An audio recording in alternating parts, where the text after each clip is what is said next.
Hi, my name is Jeff and I'm a maintenance staff member here at Eco Justice Center. Today for our part of our Fall Festival video series, I'd like to show you how to make a sprouting jar. A sprouting jar is a really super easy method of creating homemade greens in your kitchen with your kids as part of a school project, as part of a homeschool project. It's just a wonderful way to add fiber and super nutritious micronutrients to your diet. The materials you'll need, first you have to find some sprouting seeds. Now sprouting seeds are normally available online or some specialty stores. Spice shops sell sprouting seeds.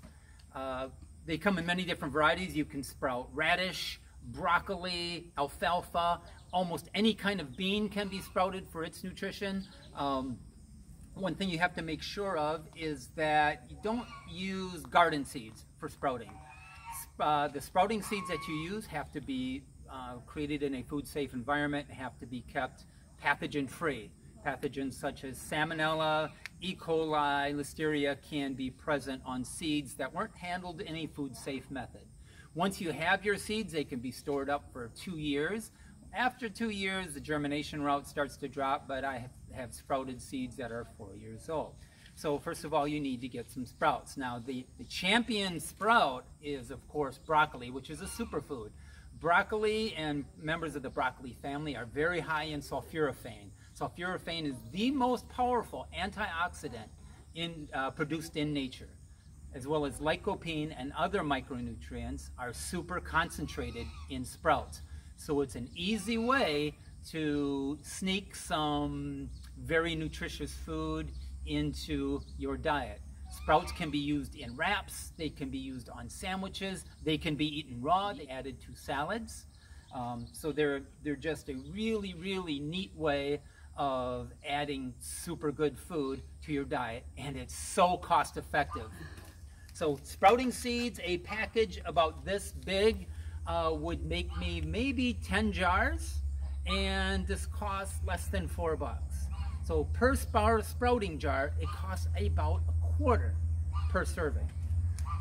Now if you go into a supermarket sprouts might come in a package about this big and can cost you anywhere from $1.50 to $5 just for a package this big. What it will cost you less than $1/4 to do yourself at home, and it's almost trouble-free. So along with the seed, you need to have a mason jar. You can do it in as small as a pint mason jar. I've done it in half-gallon mason jars. The ideal size of a mason jar is a quart mason jar, and it should be the wide mouth varieties. You'll see why that's very helpful later on. You'll need a mason jar ring. These are plentiful at garage sales. Most people have these floating around that have done any kind of canning. They're available at any grocery store, and they're very inexpensive and they're reusable over and over and over again. The other thing you'll need to have as part of your equipment is some kind of strainer lid. Now this is one I bought online for $1.25. This one is stainless steel and it's just a mesh screen. Now these lids come in different sizes, and most microgreens, especially the broccoli family, the brassicas, are very small. So you need to have a smaller mesh, but things do come in larger meshes for larger seeds. Garbanzo beans and lima beans and such. So this one is purchased online. This is stainless steel. This is a plastic one that I bought online. I wasn't really happy with it, so you do have to shop around. This one costs about 75 cents. What I found with this one is that the holes were actually too small, and the surface tension of the water didn't let it drain out efficiently. So I wasn't really happy with that purchase, but I keep it around just in case I need a backup. And I did drill my own holes in it. As part of a project for your students, if you're a teacher, for your kids, if you're a homeschool teacher, or just for you and your kids as a parent, is you can buy at a craft store. Locally it's Michael's and Hobby Lobby, and I think I even bought this one at my local hardware store, is this cross-stitch fabric. It comes in these huge sheets, and these are very inexpensive, less than $1 for this one. And using the lid of a mason jar, you just simply trace it on there and cut it out. So this one sheet can make me over, or probably close to 24 sprouting jar straining lids. And since the broccoli seeds are so small, I found this by trial and error, I used a piece of window screen. You can either use the nylon or aluminum window screen. Once again, trace it with the lid of a mason jar, and it should fit exactly into the mason jar so that it creates a seal so that when you rinse the seeds that they don't fall out. Okay, once you've got your mason jar and your strainer lid and your seeds, it's time to start your sprouts. Now this is a 5-day process, but the first 4 days are almost trouble-free, and this is a great thing for your little hands that are at home or in the classroom to do. It's just, it's so simple. You won't believe that people actually pay money at the store to have somebody else do this. So the first thing you do is you take your seeds. So this was a $15 bag of seeds that I got online. This is called the sulforaphane mix because it's seeds that are very high in sulforaphane, which is that good anti-cancer antioxidant. Take a tablespoon measurement, and for a mason jar, about 1.5 tablespoons of seeds. Doesn't have to be measured exact. You could go with, if you're using a smaller jar, of course, you might go with 3/4 tablespoon or 2 teaspoons. Now, since these seeds are so small, what I've discovered is that if you put the wider mesh in the lid towards the seeds or in second, then some of the smaller broccoli seeds and radish seeds will get through, and they'll get stuck between the two pieces of mesh. So the finer mesh should go toward the seeds, and the larger mesh is there just to help give that screen material a little rigidity. But if you have larger, like lentil seeds or bean sprouts, you don't even need that little screen piece. You screw that on, and you're going to fill that with cold water. Now it's got to be potable water too. Don't use water from a rain barrel. This is going to sit on your kitchen counter, so any pathogens, if you did not wash your hands, if you're using an unclean jar, any pathogens might actually grow in there. So a lot of times in the supermarket there have been a lot of recalls as people have gotten sick from supermarket sprouts because that chain of people that interact and touch their sprouts isn't clean. And that's another reason to do this yourself at home, because you know you were clean, you know you washed your hands, and everything that you did, you can trust that it wasn't contaminated from something from the outside. Now that's going to sit for about 4 hours. Some places or some sites recommend, other sites recommend up to 12 hours. I have forgotten about them for 2 days and had no adverse effects. I just said, well, okay, I forgot about this. It was sitting there 2 days. I forgot to drain it.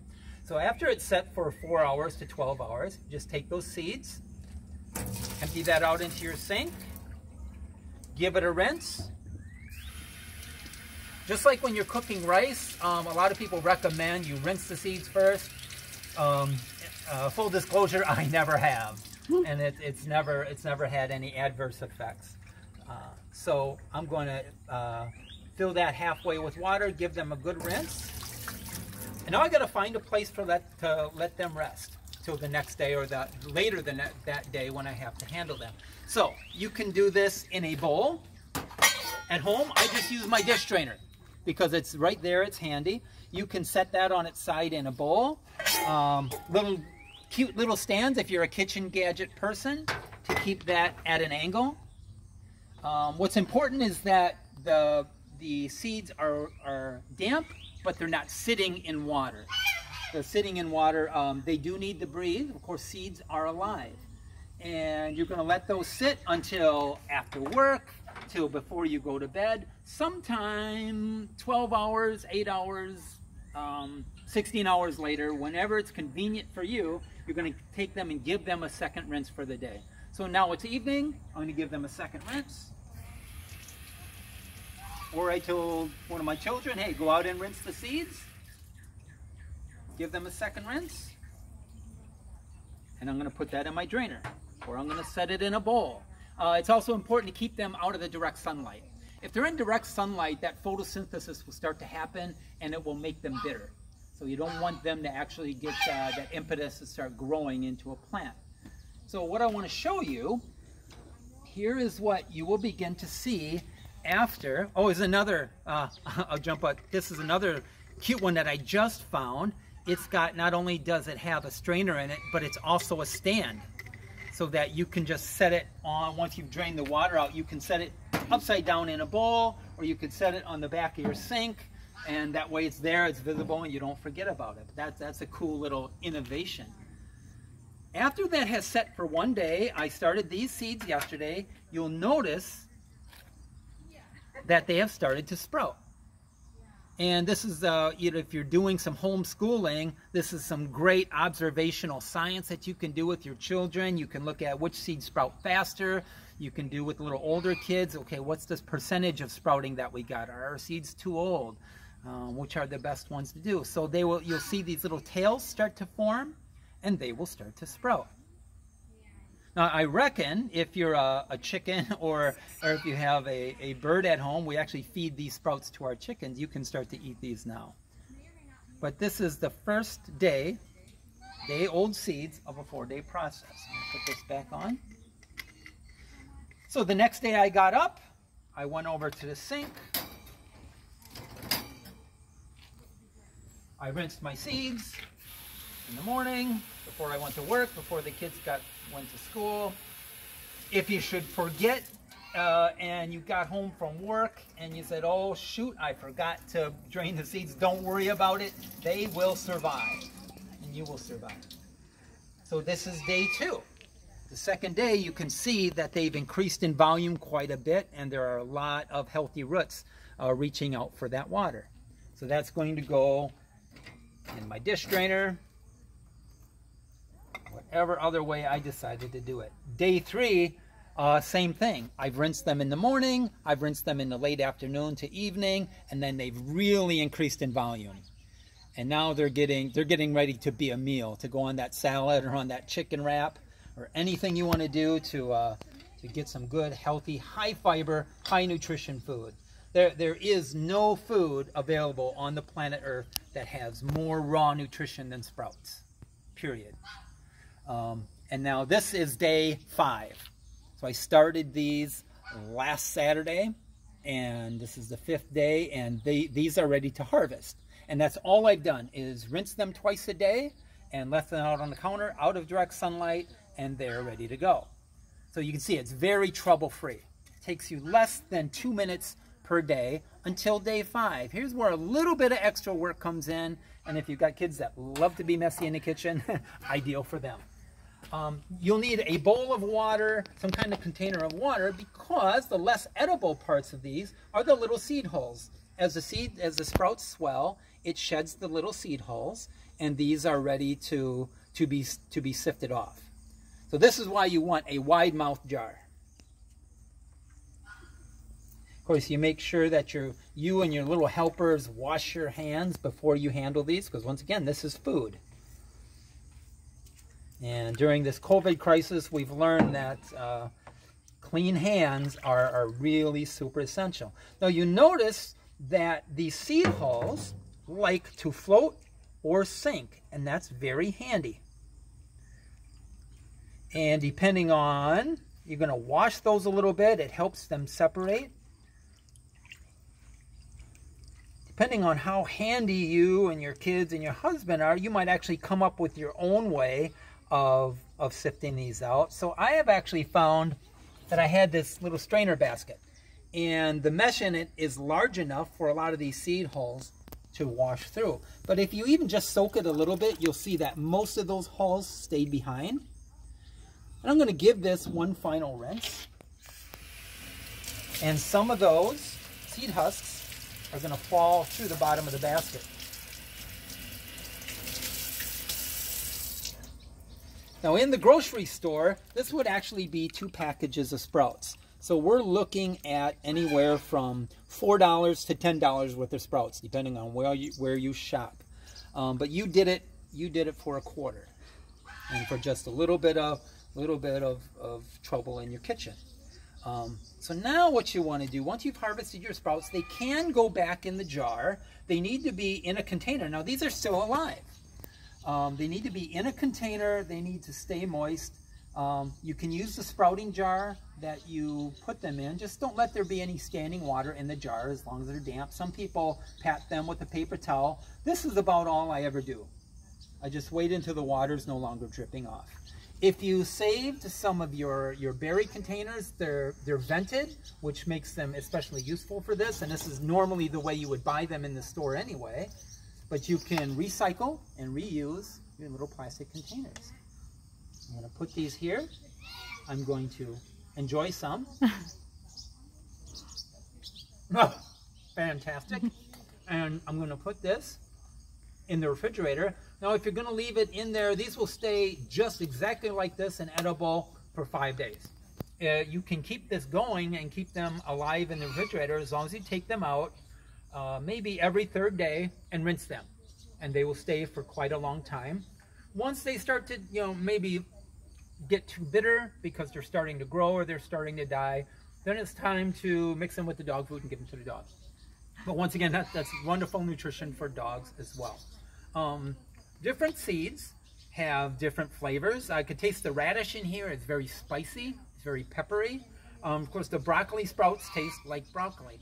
They're wonderful. They're tender, and they're a way that's both fun and nutritious for you to add extra fiber and extra goodness into your diet.